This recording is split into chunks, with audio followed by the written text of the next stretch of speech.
जब तक अर्जुन रथी बनकर बैठे रहे, जब नीचे उतरे, भगवान के चरणों में गिरे और कहा मैं आपका शिष्य हूं, कहा कार्पण्य दोषो प्रहत स्वभावा पृच्छामि त्वाम धर्म सम्मूढ़ चेता।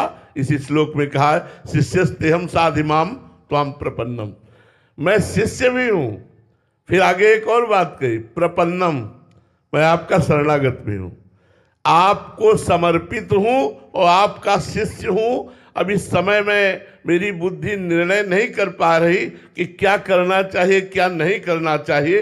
कार्पण्य दोषो प्रहत स्वभावा, मेरा स्वभाव बदल चुका है। जो वीर स्वभाव था वो दैन्यता में आ रहा है, मेरा शरीर कांप रहा है। हे प्रभु, श्रेय क्या है, मेरा कल्याण किस में होगा, अब मैं ये नहीं जानता। इसलिए आप कृपा करके, मैं आपका शिष्य हूं, आपका शरणागत हूं। तब भगवान ने गीता जी शुरू की है। तो या तो शिष्य हो, शरणागत हो, या श्रद्धालु हो, सुनना चाहता हो, उसी को देना चाहिए। कई सामानों की पन्नों में जैसे सामान दे दी, उसको देखा गया तो गीता जी मिली, गीता जी का वो पेज मिला, इसका मतलब रद्दी कागज में बेच दी गई गीता जी। तो कितना अपराध है कि हमारे धर्म ग्रंथों का ये मान। यही तो छोटी मोटी बातें समझ में नहीं आती जो हमारी बुद्धि भ्रष्ट कर देती है। आज हम अपने भगवान को कहीं भी छाप देते हैं। आप देखिए, पोस्टर में लगते हैं ना भगवान, और फाड़ कर नाली में फेंक दिए जाते हैं।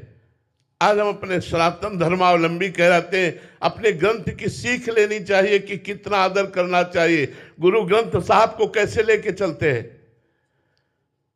आगे जल छिड़का जाता है, बुहारी लगाई जाती है, अस्त्र शस्त्र से सुसज्जित करके, छत्र से सुसज्जित करके, सर पे रख करके उनकी जय जयकार करते हुए जब उनका स्वाध्याय किया जाता है तो चवर जुलाया जाता है। हाथ जोड़कर खड़े होकर के गुरुवाणी का, गुरु ग्रंथ साहब का हमें शिक्षा लेनी चाहिए।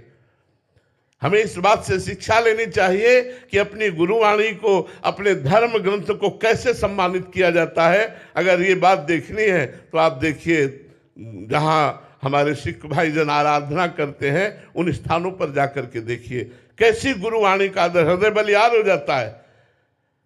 आज हम ऐसे लिए धर्म ग्रंथों को, ना ऊपर कोई वस्त्र है ना कोई, ऐसे कितना सम्मान, दोनों तरफ से चंवर डुलाए जा रहे हैं, फिर हाथ जोड़ करके झुक करके आदर